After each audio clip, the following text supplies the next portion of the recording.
Carlos Nelson with Cascade Sports, and today we are on the East Coast. We have Coach Rico Reed from Flint High School in the DC, Maryland, and Virginia area. Welcome to Cascade Sports, Coach Reed. Carlos, thank you very much. It's truly an honor to be here on Cascade Sports and to be in your presence. I mean, to hear the wonderful things that you guys are doing.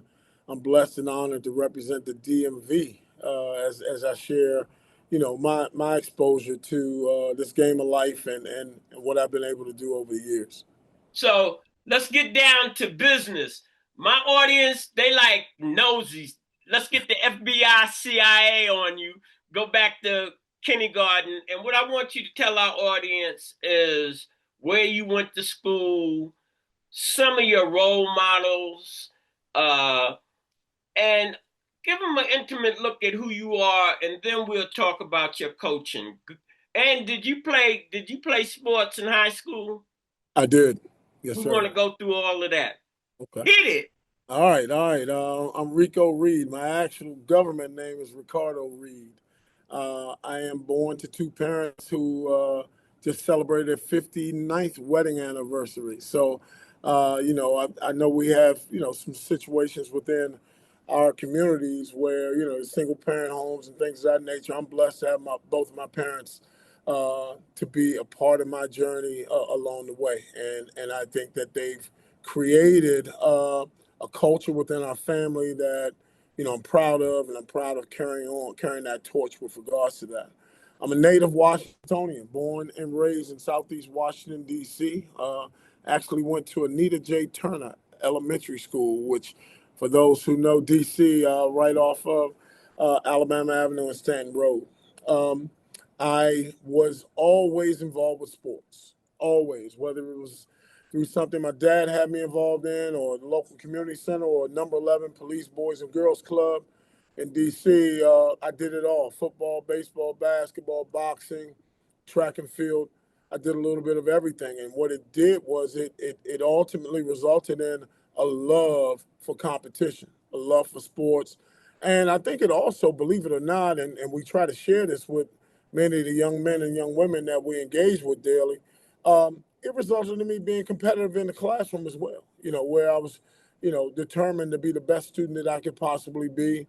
I'm a son of a police officer. So my father made it really clear that, I was going to be a rule follower, and that I understood that if, in fact, I went astray, he had some Hey, ways. coach, did he make it clear? Yeah, he made it really clear. And it ultimately resulted in, the self-discipline and just the overall understanding of what it means to be a black man. He made that really clear to me early, and I took full advantage of it, and now I'm trying to give back. From Turner Elementary School, I was headed to Johnson Junior High, which has been known to have a bunch of good athletes and things of that nature over the years, but we ended up moving to Maryland, and I became a part of Silver Hill Boys and Girls Club, and that was a pretty prominent Boys and Girls Club back in the day. We used to beat everybody, man. Oxon Hill, Laurel, Kettering. I mean, we won championships. I was fortunate to play with a number of guys who've gone on to play professionally, and And what positions did you play? Tell the audience as we go through your basketball. so coming up basketball, I was always a point guard. Always displayed leadership, extension of my coach. I love to guard the ball, but I got benefits out of making the right play for my team and putting us in a position to achieve success. Because I always learned, I mean, that don't get me wrong, you want to compete and you want to play as hard as you can, but then when it's all said and done, we want to win. And even though winning isn't the only thing, it should be the goal. It should be the goal every time you step out, whether you're playing, on the playgrounds or you playing at the rec center or whatever. I mean, objectively, you want to win. You want to be at your best. Um, and I took full advantage of that. And after, some time there with the Boys and Girls Club, I ended up going to my neighborhood high school, which was Potomac High School. It's a school in the valley right there in Oxon Hill, closest school to Southeast Washington, D.C., and we had athletes. We had athletes. We had athletes. I was With a capital A, coach? at capital A, man. We had I was a three-sport athlete there. I played football, basketball, and baseball. There were some guys who I'll name some guys who are alums from my high school. A guy by the name of Monty Williams, who coached in the NBA, most recently with the Phoenix Suns, played at Notre Dame, had a heart condition in college, but ended up still going on to play professionally in the NBA, and had an incredible professional career. We've also had some other guys, Frank Ross, who is now working in the Washington Wizards front office. Byron Tucker, who was a high school All-American. Guy Rob Garner, who went to Texas. So we had athletes. We had players. We had a guy, my high school teammate, a gentleman by the name of James Milling, set records at the University of Maryland and played in the NFL for the New York Giants, Atlanta Falcons, and Green Bay Packers. So it is a community where you earned everything you got. Well, things have opened up because when I was living in the area back in the 70s, the Mather was running roughshod over everybody. And the Mather is still dominant, and they've still been dominant. But on the public schools arena, our school, Potomac, was one of the highly regarded ones, along with like the Dunbar of D.C. and Dunbar, Baltimore, and schools at that level. We were on par with those schools as far as what we were able to produce, state championships, the type of kids we produced, and all of that. And my best sport in high school actually was football. Played a little bit of running back, played what we called at that time some monster, which was a little bit of a hybrid of safety and linebacker. I remember monster back. Yes, absolutely. Yes, we used to run that 52 monster, and I had an opportunity, man. And you don't let anybody play monster. You got to have somebody who can go in there and mix it up, So mix it up. I thought they was just hitmen. So I can say that my experience with that, contributed to just the overall toughness that I thought was necessary, and growing up in that culture and in that environment. I mean, you had to be tough. You had to make sure that you were going to be willing to battle for whatever was there, and you develop respect that way too. And obviously, having an opportunity to be in that community was something that I'm proud of. I ultimately decided to attend Towson University. It was Towson State University at that time, and my plan was to go to Towson to play football. I never was able to really accomplish much there, but I ended up, having an amazing college experience.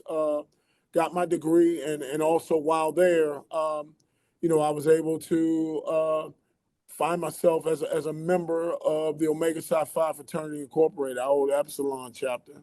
Hey man, I done told you about cut that out, man. We going with the crimson and cream. Yes, sir. Much respect to you. Much respect. All right. I think ultimately talk about that experience for real. Yes, sir. Getting into the frat and all of that. Run that down. Well, I think I'll take it. There's some parallels there as far as the athletics. I think that's what I'm talking about. It created some leadership qualities and some skills that I felt like resulted in me being fearless and not afraid to be vulnerable, not afraid to put myself out there.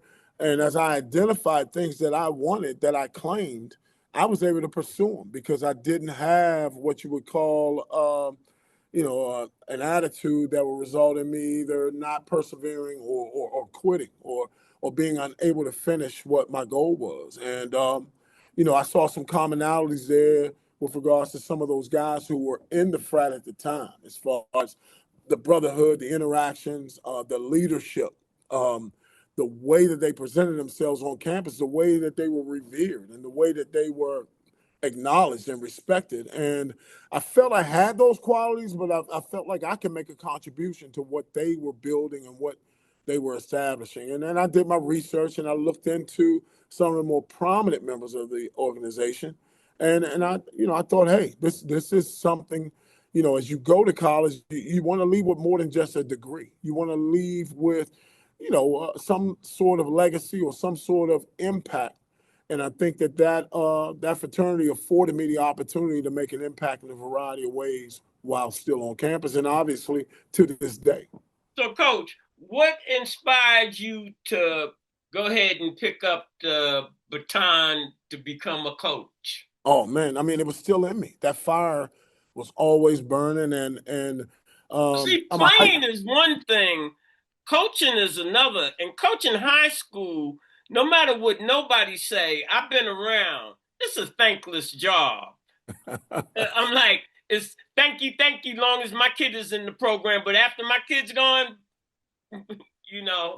No, you're right. It is it's thankless. It's a difficult job, but having the chance to make an impact on the lives of others is rewarding, and that's something that I saw as something that motivated me to continue to do more. I got into coaching basically because I continued to compete in men's leagues and things of that nature. Um, but I had a gentleman by the name of Robert Surratt, who I'm a class of 1984 high school, so I'm about to turn 59 this year. But he was a guy who was a little older than me, and I had some success out of my high school. Went on to play at Marshall University, and he came back and he was coaching my high school, coaching football and basketball. And he and I had some conversations, and he encouraged me to get involved. And it was great to have a chance to return to my alma mater to get involved. And I started coaching with him in the same gym, same community, and I knew what kind of pride was involved with that. And after a couple of years, he moved on, and I found myself moving down a couple of seats to the point where now the responsibility was on me. But what it resulted in was that community pride resulted in me working on establishing a culture or continuing the culture that resulted in many of our kids finding a way out of that community. Socioeconomically, it wasn't at the highest level, but we were all survivors. We were all, kids who went to school, had jobs, uh, involved in so many extracurricular activities and things of that nature that kept us busy. And if I were to say that if there were some challenges that our youth are facing today, those things are absent. Those kids are now on devices, watching TV, not doing anything constructive and productive. And now they're finding themselves with, trouble being options. And while trouble has always been there, I feel like I was surrounded by guys who were like, meet us at the gym, meet us at the park, whatever. Our community, our neighborhood, our five will go play against your five, even if that meant we got on the bus to ride to wherever to get that competition going. And I think it resulted in us being responsible, with regards to our commitment to our communities and our commitment to each other. Tell me this: your first head coaching job. Yes. Run that down. Your first year. What was the record before you came? And give us the first year record. Ironically, my first head coaching job was at Potomac High School. I'd been an assistant for a few years. Ended up coaching a team that had only won. I think they only won like 7 games the year before. And my first year, I think we went 13-10. There was a little publication called the Prince George's County Journal. They named me Coach of the Year my first year. Oh, baby boy, don't hit him like that. I was excited, man. We had some kids who could play. They just needed the discipline and the structure, and to know that someone believed in it. And I in this community that I talk about, it's a place where, man, if the kids believe in you, or they know that you trust them and they trust you, they'll run through a brick wall for you, man. Hey, Coach.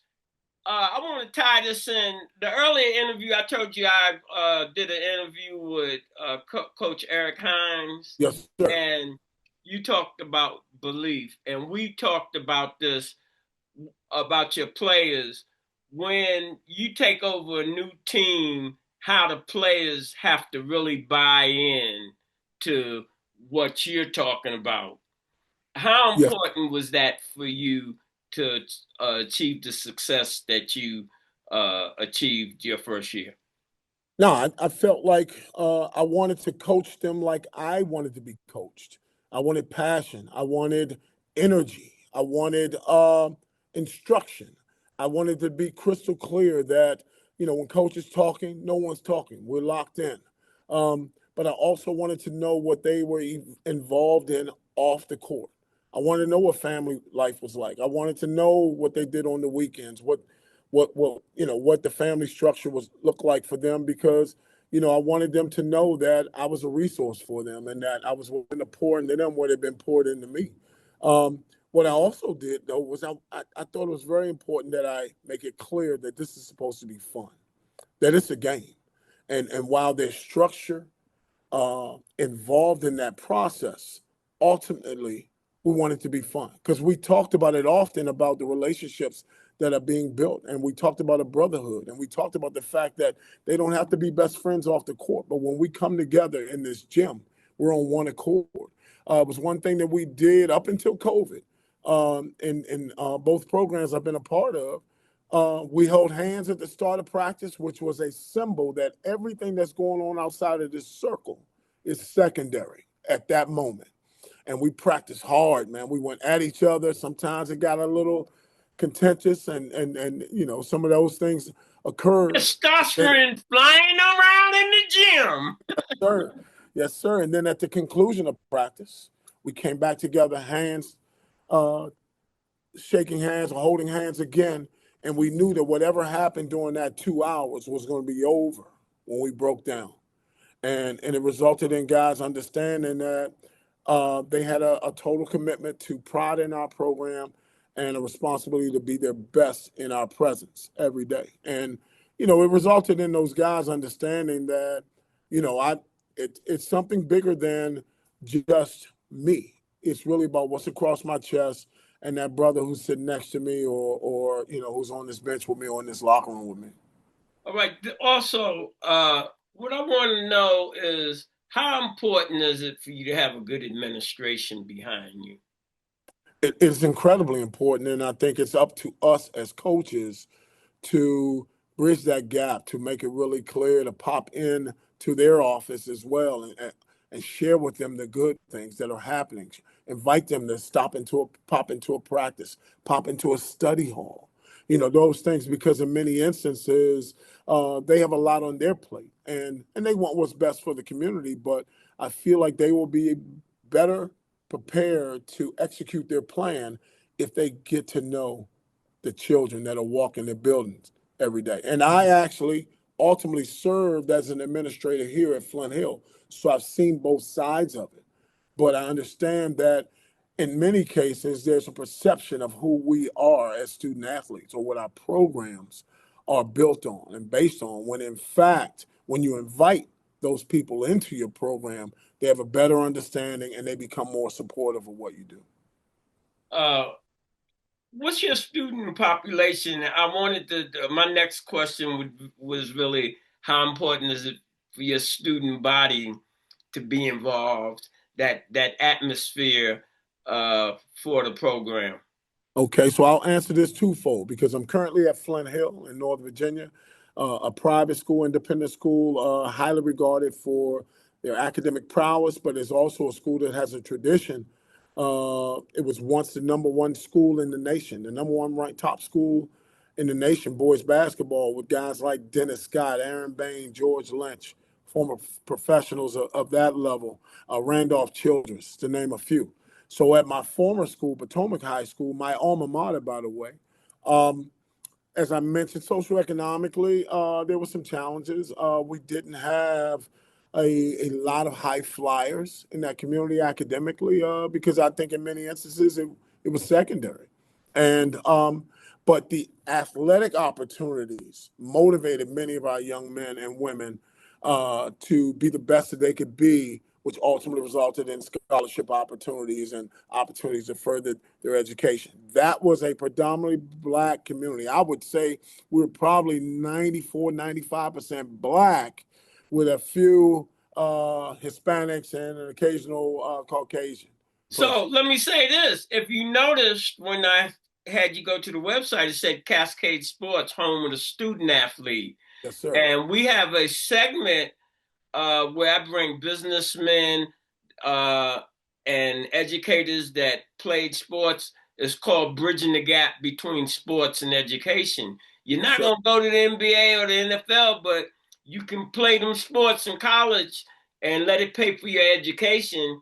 Sir. And your education might put you in position to have a job that can uh, keep you in the system employed and uh, what I would say your head above water when you come from the neighborhoods that a lot of athletes come from.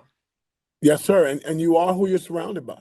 And the great thing about it, if you control the things you can control who you're surrounded by as well. You can change that. You can change the trajectory.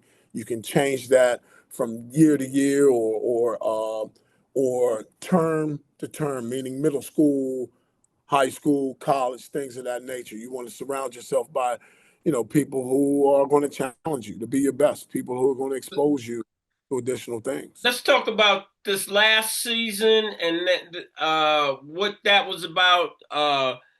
Give some shout out somewhat to some of the players that you felt deserved their names to be mentioned. Okay. And then I want you to talk about what you're looking forward to next season. Absolutely. All right, so I'm currently at Flint Hill School. I left Potomac High School in 2005 after winning the state championship. We actually had a pro on that team, a guy by the name of Dante Cunningham. Played at Villanova, played in the national championship, Final Four with Villanova, 33rd draft pick in 2009, and played 11 seasons in the NBA.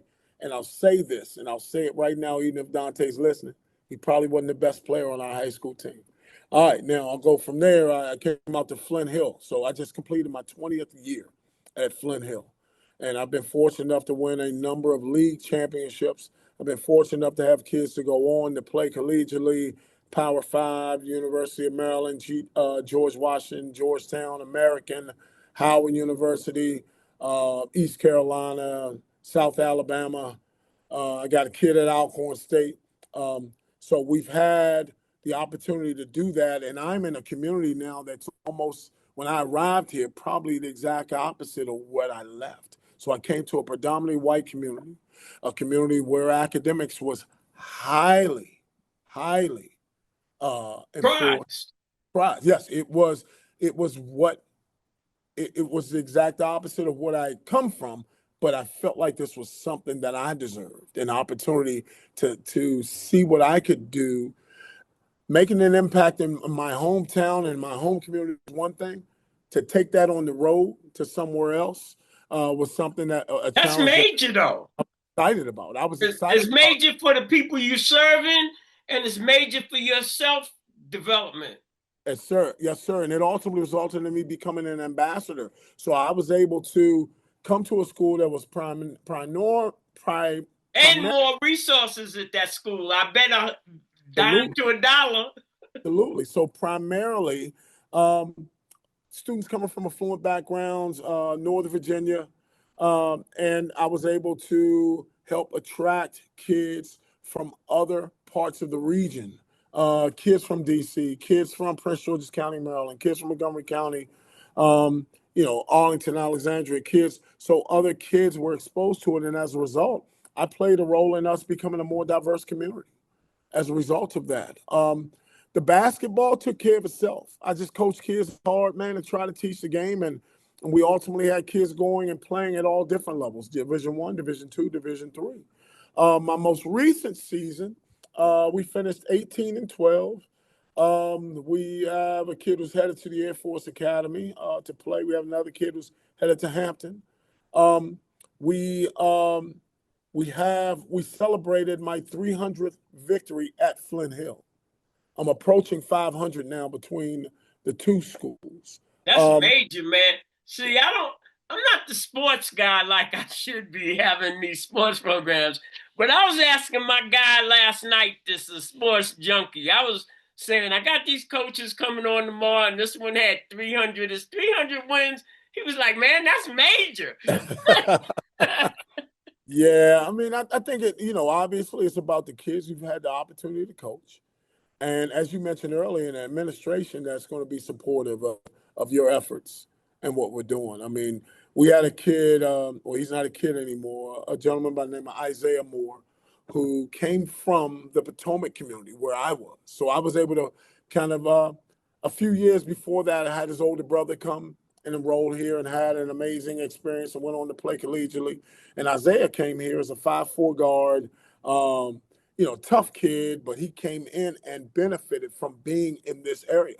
But what it resulted in was this community and those who got to know Isaiah benefiting.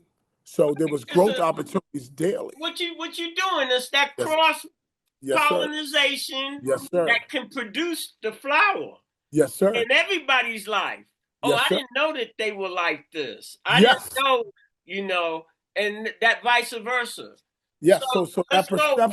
What do you want for this upcoming season, Coach? Man, I'm excited. We're in the midst of summer leagues, which kind of coincides with the AAU. So just creating an opportunity. In fact, just prior to this call, I was in the gym with about 18 of my guys working on skill development, working on trying to identify who our leaders will be moving forward. We're going to be relatively young, so I have a couple of kids who I definitely feel they're going to be college basketball players.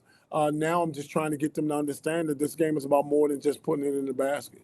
It's about playing together. It's about impacting the game defensively, but most importantly, putting yourself in a position where, you're literally testing yourself or challenging yourself every day to be the best that you can be.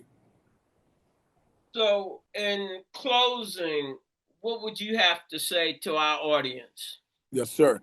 So, as we talked about last year's team, we did advance to our conference championship. We played on the final day of the regular season, ended up falling short, but finished second in the league. We ended up playing for the conference title. We came up short there.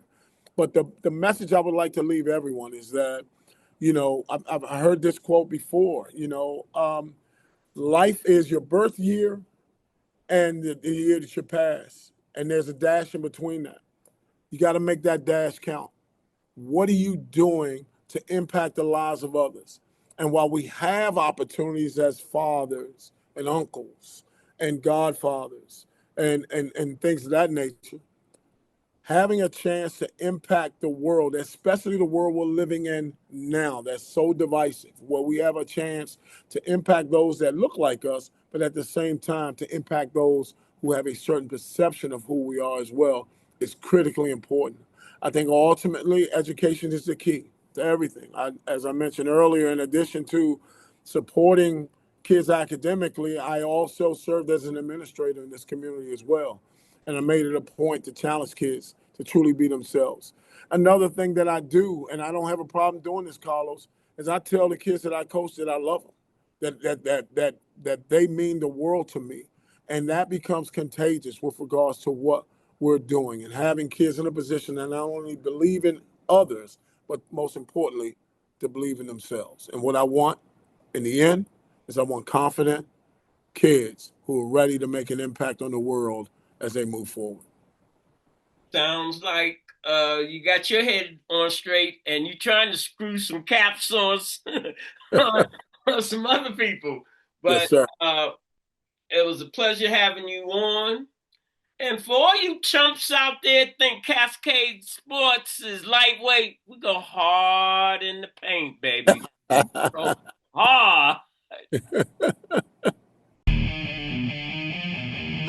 This program is brought to you by the City of Fountains Coaches Association.